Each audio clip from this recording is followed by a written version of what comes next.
बिस्मिल्लाहिर्रहमानिर्रहीम। अस्सलाम वालेकुम स्टूडेंट्स, आज हमने डिस्कस करना है characteristics of focus of a concave and a convex mirror. हम इसकी करैक्टरिस्टिक्स को डिस्कस करेंगे। तो यहाँ पे हमारे पास दो मिरर हैं, एक है कन्वेक्स मिरर और दूसरा है कनकेव मिरर, जो कि हम कल डिटेल से पढ़ चुके हैं। ठीक है, पिछले वाले लेक्चर में हमने सारा ये पढ़ लिया है। अब हम इसके करैक्टरिस्टिक्स जो हैं उनको डिस्कस करेंगे। तो सबसे पहले अगर हम कन्वेक्स मिरर की बात करते हैं, आपकी मर्जी आप पहले कनकेव मिरर लिख लें, आपकी मर्जी है आप पहले कन्वेक्स मिरर लिख लें। ठीक है, तो इसमें पहले अगर हम कन्वेक्स मिरर की बात करते हैं तो यहाँ पे फर्स्ट में है कि हमारे पास इसका जो फोकस पॉइंट होता है वो बिहाइंड होता है। बिहाइंड का क्या मतलब होता है कि वो पीछे है किससे, इस मिरर से। देखें यहाँ पे ये वाली जो साइड है ये इसका फ्रंट साइड है, ठीक है, और ये वाला जो है ये इस मिरर का क्या है, बैक साइड है। यहाँ पे यानी कि ये पॉलिश हुई हुई है, तो ये कौन सी साइड है, बैक साइड है। तो इसका फोकस जो है वो इस साइड पे है, इसलिए हम कहेंगे कि कन्वेक्स मिरर जो है इसका जो फोकस है वो कहाँ पे होता है, वो बिहाइंड द मिरर होता है। ठीक है, उसके बाद दूसरी हमने बात की थी कि यहाँ पे हमारे पास जो इमेज बनती है वो कौन सी बनती है, वर्चुअल बनती है, क्योंकि हमारे पास जो लाइट रेज हैं वो एक्चुअल में मीट नहीं करती बल्कि हम उसको इमेजिन करते हैं।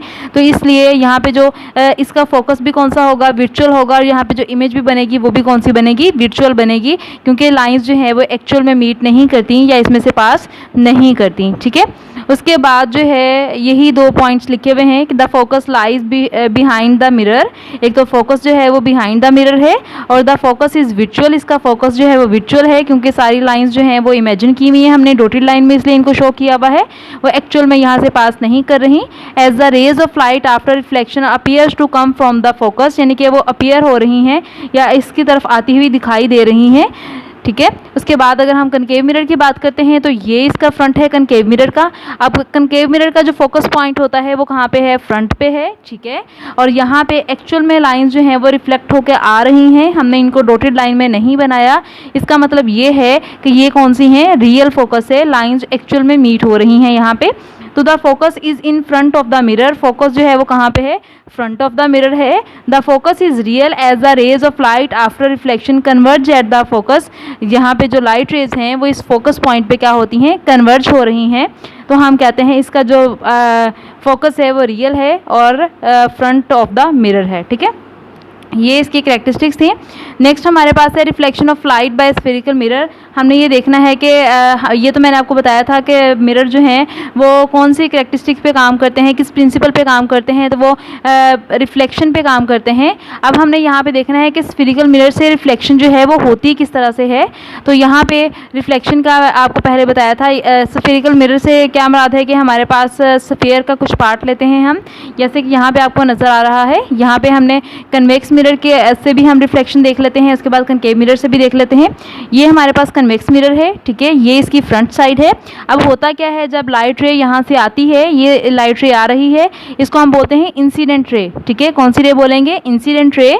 जब यहाँ पे इसकी सरफेस पे क्या करेगी, रिफ्लेक्ट होगी, रिफ्लेक्ट होकर इससे टकराएगी, टकराने के बाद कहाँ जाएगी, वापस पहले वाले मीडियम में चली जाएगी। तो ये हमारे पास कौन सी रे बन जाएगी, रिफ्लेक्टेड रे। ये इंसिडेंट रे है और ये कौन सी रे है, रिफ्लेक्टेड रे है। और यहाँ पे आपको एरो लगे हुए नजर आ रहे हैं। ये एरो क्या है, ये एरो इसकी डायरेक्शन को शो कर रहे हैं कि लाइट पहले इस तरफ आ रही थी, अब यहाँ से रिफ्लेक्ट होके वापस। ठीक है, उसके बाद अब यहाँ पे हमने क्या करना है, अब हमने इनके एंगल्स को देखने हैं। तो मैंने आपको रिफ्लेक्शन वाले टॉपिक में बताया था कि जब हमने एंगल्स को मेजर करना होता है तो हमें क्या करना पड़ेगा, हमें नॉर्मल ड्रॉ करना पड़ेगा। नॉर्मल किस तरह से हम ड्रॉ करते हैं, जो ऐसी लाइन जो कि इसकी सरफेस के साथ एंगल बनाए 90 डिग्री का, ठीक है, वो हमारे पास क्या होता है, नॉर्मल होता है। अब ये हमारे पास नॉर्मल हमने ड्रॉ कर लिया। अगर आप इस सरफेस के साथ इसका एंगल बनाएंगे तो ये 90 डिग्री का बनेगा। नॉर्मल हो गया, इंसिडेंट रे हो गया, रिफ्लेक्टेड रे हो गया। ठीक है, अब हमने इनके एंगल्स बनाने हैं, तो इस नॉर्मल का इंसिडेंट रे के साथ जो एंगल बनेगा वो इंसिडेंट एंगल होगा, और इस नॉर्मल का जो रिफ्लेक्टेड रे के साथ एंगल होगा वो कौन सा एंगल होगा, रिफ्लेक्टेड एंगल होगा। ठीक है, अब आई बी हो गया, आर बी हो गया। इंसिडेंट एंगल को हमने आई का नाम दे दिया, रिफ्लेक्टेड एंगल को हमने आर का नाम दे दिया। अब इसको हम किस तरह से लिखेंगे, यहाँ पे रिफ्लेक्शन की जो कंडीशन है, जो लॉ है उसका, वो सेटिस्फाई हो रहा है कि इंसिडेंट एंगल जो होता है वो किसके इक्वल होता है, एंगल ऑफ रिफ्लेक्शन के इक्वल होता है। एक तो ये इसका लॉ था, दूसरा लॉ ये था कि इंसिडेंट रे, नॉर्मल रे एंड रिफ्लेक्टेड रे तीनों इंसिडेंट, नॉर्मल एंड रिफ्लेक्टेड तीनों जो हैं वो एक ही पॉइंट पे लाई करती हैं, और इस पॉइंट को अगर हम ओ कह दें तो इसका ये फर्स्ट लॉ भी फुलफिल है और सेकंड लॉ जो है वो भी सेटिस्फाई होता है। तो ये इस तरह से इसमें रिफ्लेक्शन होती है। इसी तरह से अगर हम कनकेव मिरर की बात करें तो कनकेव मिरर में भी सेम यही है कि रे जो है वो आएगी यहाँ पे, इसके साथ जब आकर टकराती है तो टकरा के पहले वाले मीडियम में वापस चली जाती है। पहले वाली रे जो होती है इसको इंसिडेंट रे कहते हैं, और जो रिफ्लेक्ट होकर वापस जाती है वो रिफ्लेक्टेड रे होती है। उसके बाद एंगल को मेजर करने के लिए हमने क्या करना होता है, नॉर्मल ड्रॉ किया है, ठीक है। उसके बाद हमने इंसिडेंट एंगल लिया और आर लिया, और इन दोनों को मेजर करेंगे तो हमारे पास इंसिडेंट एंगल जो होगा एंगल ऑफ रिफ्लेक्शन के इक्वल होगा। तो ये इसका लॉ था। यहाँ पे भी दोनों लॉज जो हैं वो फुलफिल होते हैं और यहाँ पे भी दोनों लॉज जो हैं वो फुलफिल होते हैं। तो इस तरह से इसमें जो है वो रिफ्लेक्शन होती है। तो यहाँ पे हम इसकी रीडिंग देख लेते हैं। Like plane surface, spherical surface also reflect light following the two laws of reflection as stated for plane surface। यानी कि उन्होंने ये कहा कि स्फेरिकल जो हैं वो भी बिल्कुल प्लेन सरफेस की तरह ही वहाँ से भी रिफ्लेक्शन होती है, और उसमें भी वही दो लॉ जो हैं वो सेटिस्फाई होते हैं जो कि हमने प्लेन सरफेस के लिए पढ़े थे। तो वो लॉ मैंने आपको बता दिए हैं। उसके बाद है light is reflected by the spherical surface of concave and convex mirror according to the two laws of reflection. तो आप कनकेव और कन्वेक्स मिरर में दोनों में जो रिफ्लेक्शन होती है वो अकॉर्डिंग टू लॉज ही होती है। कितने लॉज हैं इसके, 2 लॉज हैं। दोनों लॉ यहाँ पे सेटिस्फाई होते हैं और इस तरह से यहाँ पे इनमें रिफ्लेक्शन जो है वो होती है। अब नेक्स्ट जो है वो एक्टिविटी है। ये एक्टिविटी आप लोग खुद करेंगे, मैं आपको नहीं करवाऊंगी। ये यहाँ पे स्पून आप देख रहे हैं कि अगर हम इस तरह से करेंगे तो हमें इस तरह का इमेज नज़र आएगा। अगर इस तरह से तो ये आप इजीली घर में कर सकते हैं, इसमें कुछ मुश्किल नहीं है। आप लोग एक दफ़ा पढ़ेंगे, इसको परफॉर्म करेंगे तो हो जाएगी। तो कोशिश कीजिएगा ये करने की, ठीक है। नेक्स्ट जो हमारा है वो है इमेज फॉर्मेशन है। अब image formation by concave and convex mirror है, ठीक है। इसकी मैं इमेज फॉर्मेशन आपको बताती हूँ, एक्सप्लेन करती हूँ। फर्स्ट में हमारे पास आ गया कनकेव मिरर, ठीक है। अब इसमें हमारे पास कनकेव मिरर में हमने ये बात की थी कि जो इमेज होती है वो ऑब्जेक्ट की पोजीशन पे डिपेंड करती है, ठीक है। अगर ऑब्जेक्ट की पोजीशन को हम चेंज करेंगे तो इमेज की पोजीशन भी क्या हो जाएगी, चेंज हो जाएगी। तो यहाँ पे सबसे पहले हमने क्या लिया, एक प्रिंसिपल एक्सिस ले लिया, ठीक है, जो कि इसके मिड में से पास करता है। उसके बाद हमने कनकेव मिरर लिया, ये वाला, ठीक है। अब यहाँ से हमने ये 2 पॉइंट लिए, ये हमारे पास प्रिंसिपल फोकस है, इसको हमने F का नाम दे दिया, और उतने ही डिस्टेंस पे हमने ले लिया C, सेंटर ऑफ कर्वेचर है ये, ठीक है। अब हमने क्या करना है, हमने ऑब्जेक्ट को कंसीडर किया, ये O मींस ऑब्जेक्ट है। ऑब्जेक्ट हमने लिया C के पीछे, C के बाद, ठीक है, C के पीछे हमने ऑब्जेक्ट को कंसीडर किया। तो हमने फ़र्ज़ किया कि एक लाइट रे जो है वो निकल रही है यहाँ पे, और ये अब यहाँ से मिरर के साथ टकराएगी तो टकरा के पहले वाले मीडियम में वापस आ जाएगी। लेकिन ये जो लाइट रे है ये फोकस पॉइंट में से पास करके फिर यहाँ पे आएगी। उसके बाद दूसरी लाइट रे जो है वो यहाँ से अगर इस तरह से निकलती है तो ये भी फोकस पॉइंट में से होती हुई इससे टकराएगी। टकराने के बाद ये इस तरह से सीधी जो है वो रिफ्लेक्ट हो जाएगी, ठीक है।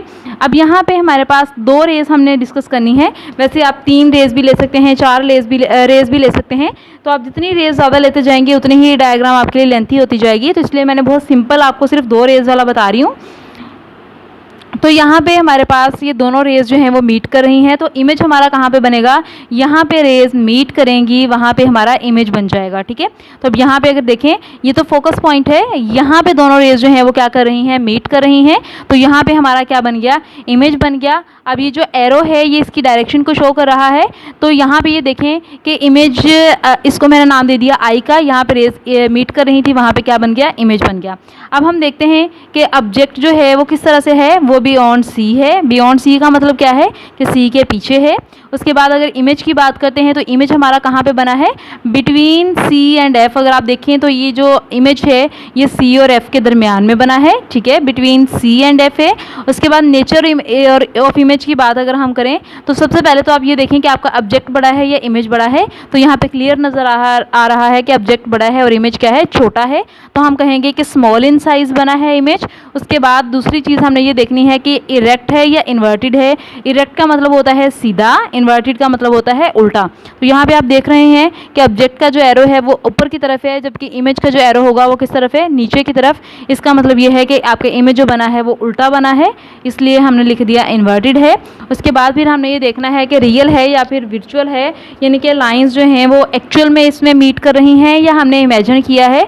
तो यहाँ पे लाइंस एक्चुअल में मीट कर रही हैं, इसलिए यहाँ पे आपका जो इमेज है वो कौन सा बन जाएगा, रियल बन जाएगा, ठीक है। ये एक्चुअल में ऐसा होता है, ये उसमें इसमें जब आप लोग प्रैक्टिकल्स वगैरह करते हैं तो उसमें परफॉर्म भी करते हैं, लेकिन अभी जस्ट हम इसको आपने इसकी प्रैक्टिस करनी है बहुत ज़्यादा, और इसको इसी तरह से आपने इसकी नेचर वगैरह जो है वो याद कर लेनी है, ठीक है। अब ये हमारे पास था केस 1। अब केस 2 में हमने क्या करना है, ऑब्जेक्ट पहले हमारे पास सी के पीछे था, अब हम ऑब्जेक्ट को मूव करवा के कहाँ पे ले आते हैं, सी पे। अब हमने सेम उसी तरह से प्रिंसिपल एक्सिस लिया, हमने मिरर बनाया, उसके बाद प्रिंसिपल फोकस बनाया, सेंटर ऑफ कर्वेचर बनाया, ठीक है। अब हमने क्या करना है, हमने ऑब्जेक्ट कंसीडर करना है, पहले सी के पीछे था, अब हमने सी पे ऑब्जेक्ट को कंसीडर किया। अब यहाँ पे एक लाइट रे निकलेगी, यहाँ से टकराएगी, टकराने के बाद फोकस पॉइंट में से होती हुई ये पास कर जाएगी। उसके बाद दूसरी लाइट रे जो है वो निकलेगी फोकस पॉइंट में से होती हुई, यहाँ से टकराने के बाद यहाँ पे क्या आ जाएगी, यहाँ पे इस तरह से आ जाएगी। अब यहाँ पे अगर हम देखें तो यहाँ पे दोनों रेज जो हैं वो मीट कर रही हैं, ये वाली भी और ये वाली दोनों रेज यहाँ पे मीट कर रही हैं। तो यहाँ पे जो मीट कर रही हैं वहीं पे क्या बना देंगे, हम इमेज बना देंगे। अब ये हमारा इमेज बन गया है, ठीक है। अब यहाँ पे हमने ये देखना है कि पहले तो हमने बताना है कि ऑब्जेक्ट कहाँ पे था, फिर हमने बताना है इमेज कहाँ पे बना, फिर हमने बताना है इमेज की नेचर। 3 चीज़ें हमने बतानी होती हैं। तो सबसे पहले अगर हम ऑब्जेक्ट की बात करें तो ऑब्जेक्ट हमने रखा है एट सी, ठीक है। तो हमने लिख दिया एट सी। इमेज कहाँ पे बना हमारा, ऑब्जेक्ट भी सी पे है और इमेज भी कहाँ पे बना है, सी पे।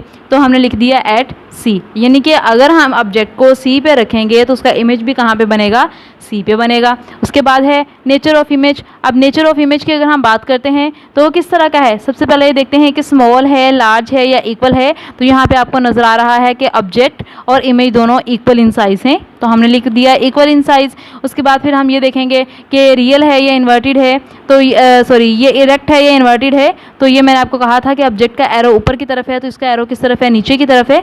तो ये कौन सा होगा, इन्वर्टेड होगा, यानी कि उल्टा इमेज बना है, इन्वर्टेड हो गया। उसके बाद ये वर्चुअल है या रियल है, तो यहाँ पे लाइंस जो हैं वो एक्चुअल में मीट कर रही हैं, हम खुद उनको मीट नहीं करवा रहे। इसका मतलब ये है कि इमेज जो है वो कौन सा है, रियल है। ये सेकंड केस हो गया हमारे पास। फिर थर्ड केस में हम देखते हैं। अब फर्स्ट केस में हमने इमेज को, ऑब्जेक्ट को कहाँ पे रखा था, सी के पीछे, फिर हम कहाँ पे ले आए थे, सी पे, और फिर अब हम कहाँ पे ले जाएंगे, सी के आगे, यानी कि सी से पहले, ठीक है। तो ये जैसे हम पोजीशन को चेंज करते जा रहे हैं वैसे वैसे इमेज भी क्या होता जा रहा है, इमेज की पोजीशन भी चेंज होती जा रही है और इमेज की नेचर भी चेंज होती जा रही है, ठीक है।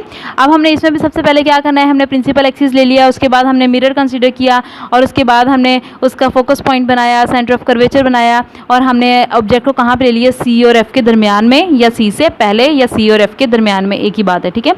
हमने ऑब्जेक्ट ले लिया सी और एफ के दरमियान में, ठीक है, यानी कि पहले सी के बाद था, फिर सी पे आ गया, अब सी से पहले आ गया। ऑब्जेक्ट ओ, ठीक है, यहाँ से लाइट रे निकलेगी, यहाँ से इससे टकराती हुई फोकस पॉइंट में से पास कर जाएगी। उसके बाद दूसरी लाइट रे जो है वो यहाँ से टकराएगी और टकराने के बाद इस तरह से पास कर जाएगी। तो अब यहाँ पे दोनों रेज जो हैं वो कहाँ पे मीट कर रही हैं, यहाँ पे इस पॉइंट पे दोनों रेज जो हैं वो मीट कर रही हैं। जो यहाँ पे दोनों रेज मीट कर रही हैं वहीं पे हमारा क्या बन जाएगा, इमेज। तो यहाँ पे हमारा क्या बन गया, इमेज बन गया।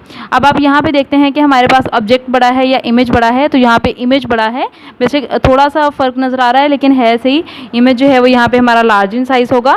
अब हम ये देख लेते हैं कि हमने ऑब्जेक्ट को कहाँ पे रखा। ऑब्जेक्ट हमने रखा बिटवीन सी एंड एफ, ठीक है। ऑब्जेक्ट कहाँ पे रखा, बिटवीन सी एंड एफ रखा, और इमेज कहाँ पे है, बियॉन्ड सी। इमेज कहाँ पे बना है, सी के पीछे। यानी जैसे जैसे हम ऑब्जेक्ट को मिरर की तरफ मूव करवा रहे हैं वैसे वैसे हमारा इमेज जो है वो मिरर से दूर होता जा रहा है, ठीक है।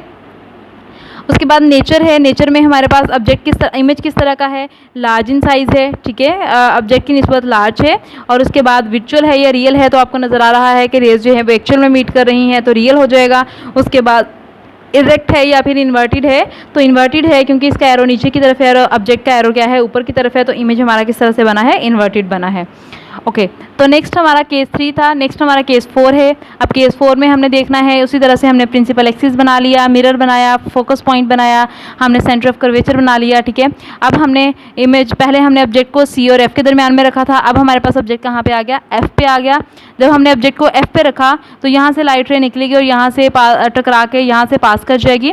उसके बाद दूसरी लाइट रे जो है वो यहाँ पे आएगी, यहाँ से टकराने के बाद यहाँ से इस तरह से रिफ्लेक्ट होकर इस तरह से आ जाएगी। तो ये मैंने इसमें एरोज लगाए हुए हैं, इसकी डायरेक्शन को शो कर रहे हैं। तो यहाँ पे आप देख रहे हैं कि दोनों रेज जो हैं वो एक दूसरे के पैरेलल हैं, ठीक है। रेज जो हैं वो इनका इक्वल डिस्टेंस है, ये आगे मूव करती जाएंगी, एक दूसरे के पैरेलल ही रहेंगी, इनका डिस्टेंस कम या ज़्यादा आपस में नहीं होगा। तो दोनों रेज क्या हैं, पैरेलल हैं। इसका मतलब ये है कि किसी भी पॉइंट पे जाके ये मीट नहीं करेंगी। अगर रेज मीट नहीं करेंगी तो हम कहेंगे इमेज नहीं बना। तो इसी तरह से ऑब्जेक्ट हमने कहाँ पे रखा था, ऑन एफ रखा था। इमेज हमारे पास नॉट फॉर्म, जब इमेज ही हमारे पास नहीं बना तो हम उसकी नेचर भी नहीं बता सकते, ठीक है। नेक्स्ट हमारा केस 5 है। अब केस 5 में हमने क्या करना है, केस 5 में हमने उसी तरह से प्रिंसिपल एक्सिस लिया, मिरर लिया, उसके बाद फोकस पॉइंट लिया, सेंटर ऑफ कर्वेचर लिया। अब हमने क्या करना है, पहले हमने एफ पे रखा था, अब हम एफ से पहले रख लेंगे, ठीक है। यानी कि एफ और मिरर के दरमियान में रखेंगे हम ऑब्जेक्ट को। जब हमने एफ से पहले ऑब्जेक्ट को रखा तो यहाँ से रे पास की और यहाँ से टकरा के इस तरह से आएगी और यहाँ से ये रे रिफ्लेक्ट होकर ये भी इस तरह से आएगी। अब आप ये देख रहे हैं यहाँ पे डिस्टेंस कम था इनका, लेकिन जैसे जैसे रेज आगे मूव करती जा रही हैं इनका इस तरफ डिस्टेंस क्या होता जा रहा है, ज़्यादा। इसका मतलब यहाँ से इनका डिस्टेंस ज़्यादा होता जा रहा है तो पीछे से वो एक पॉइंट ऐसा आएगा, यहाँ से पीछे से दोनों रेज क्या कर जाएंगी, मीट कर जाएंगी। तो हमने इमेजिन कर लेते हैं, हम इनको ड्रॉ बैक करते हैं। इमेजिन किया, ड्रॉ बैक किया हमने इनको, जब ड्रॉ बैक किया इस तरह से और इसको भी ड्रॉ बैक किया तो एक पॉइंट पे दोनों रेज जो हैं वो क्या कर गई हैं, मीट कर गई हैं। तो यहाँ पे हमने क्या कर दिया, इमेज बना दिया, ठीक है। और ये आई है। अब हमने सबसे पहले देखना है कि हमने ऑब्जेक्ट को कहाँ पे रखा, हमने बिफोर एफ रखा, यानी कि एफ से पहले है। इमेज किस तरह का है, बियॉन्ड द मिरर। इमेज हमारा बना है बियॉन्ड द मिरर, या फिर आप कह सकते हैं back side on the mirror, यानी कि इमेज हमारा मिरर की बैक साइड पे बना है। उसके बाद नेचर किस तरह की है, अब यहाँ पे हम देखते हैं कि रियल है या वर्चुअल है। तो यहाँ पे क्लियर नज़र आ रहा है कि हमारे पास इमेज जो है वो वर्चुअल है, क्योंकि लाइट रेज जो है वो एक्चुअल में मीट नहीं कर रही, बल्कि हमने इनको इमेजिन किया है, हमने ड्रॉ बैक करके उसको मीट करवाया है, ठीक है। तो यहाँ पे वर्चुअल इमेज है। उसके बाद इरेक्ट है। इरेक्ट का मतलब ये है कि सीधा है, इसका एरो भी ऊपर की तरफ है तो इसका एरो भी किस तरफ है, ऊपर की तरफ है, तो इमेज सीधा है, इरेक्ट हो गया। और उसके बाद स्मॉल इन साइज है या लार्ज इन साइज है, तो आपको क्लियर नज़र आ रहा है कि ऑब्जेक्ट छोटा है और इमेज क्या है, बड़ा है। तो ये लार्ज इन साइज है और ये इसका केस 5 था। इसके 5 केसेस हैं, पांचों में पोजीशंस डिफरेंट हैं। ऑब्जेक्ट की पोजीशन जो है वो चेंज करते जाएंगे, इमेज की पोजीशन भी क्या होती जाएगी, चेंज होती जाएगी। तो हम कह सकते हैं कि इमेज की जो पोजीशन है वो ऑब्जेक्ट की पोजीशन पे डिपेंड करती है, ठीक है। और इस तरह से 5 केसेस हमने बनाए। 4 केसेस में इमेज जो है वो रियल बनता है और 5वें केस में इमेज क्या बनता है, वर्चुअल बनता है। एक केस में इमेज स्मॉल भी बना, एक में इक्वल भी बना, 2 में लार्ज भी बना और बाकियों में इन्वर्टेड बना, रियल भी बना, वर्चुअल भी बना, यानी कि इसमें हर तरह का इमेज बना है। और एक केस ऐसा भी आया जिसमें इमेज नहीं बना, ठीक है। तो यही चीज़ हमने पढ़ी थी कि कनकेव मिरर में जो इमेज होता है वो डिपेंड करता है किस पे, वो ऑब्जेक्ट की पोजीशन पे डिपेंड करता है। अब नेक्स्ट हमारे पास जो है वो कन्वेक्स मिरर है। कन्वेक्स मिरर को हम देख लेते हैं। कन्वेक्स मिरर में भी सबसे पहले हमने फोकस प्रिंसिपल एक्सिस बनाया, उसके बाद हमने कन्वेक्स मिरर बना लिया, ठीक है। उसके बाद हमने यहाँ पे ऑब्जेक्ट को रखा, ऑब्जेक्ट को यहाँ से रखेंगे, यहाँ से एक लाइट रे जो है वो इससे रिफ्लेक्ट होती है। रिफ्लेक्ट होने के बाद ये इस तरह से मूव कर जाएगी, दूसरी लाइट रे जो है वो यहाँ से निकलती है, ये भी इस तरह से रिफ्लेक्ट हो जाएगी।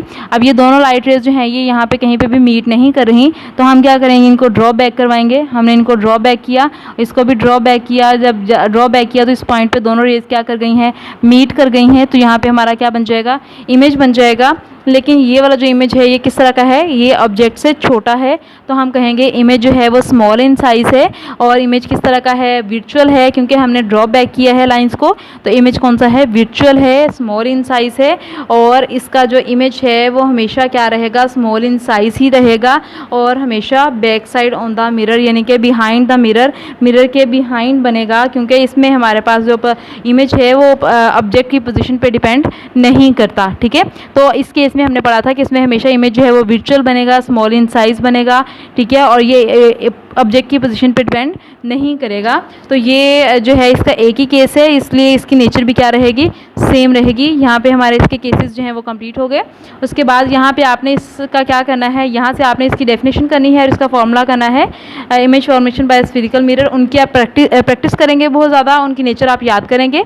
डायग्राम्स आप लोगों को बनानी आनी चाहिए, वो डायग्राम्स आप लोगों ने अपनी नोटबुक पे भी बनानी है। यहाँ से डेफिनेशन इसकी करनी है। Mirror formula is a relationship between object distance p, object के डिस्टेंस को हम p से डिनोट करते हैं, इमेज के डिस्टेंस को q से डिनोट करेंगे और फोकल लेंथ को हम स्मॉल f से डिनोट करते हैं। ठीक है, तो इसका फॉर्मूला हमारे पास क्या है, 1/f is equal to 1/v plus 1/q। ये इसके फॉर्मूला भी करना है आपने और इसके साथ में डेफिनेशन भी करनी है। और यहाँ तक हमारा ये टॉपिक कंप्लीट हुआ। बाकी इंशाल्लाह नेक्स्ट वाला टॉपिक जो है वो हम अगले लेक्चर में डिस्कस करेंगे। अल्लाह हाफिज़।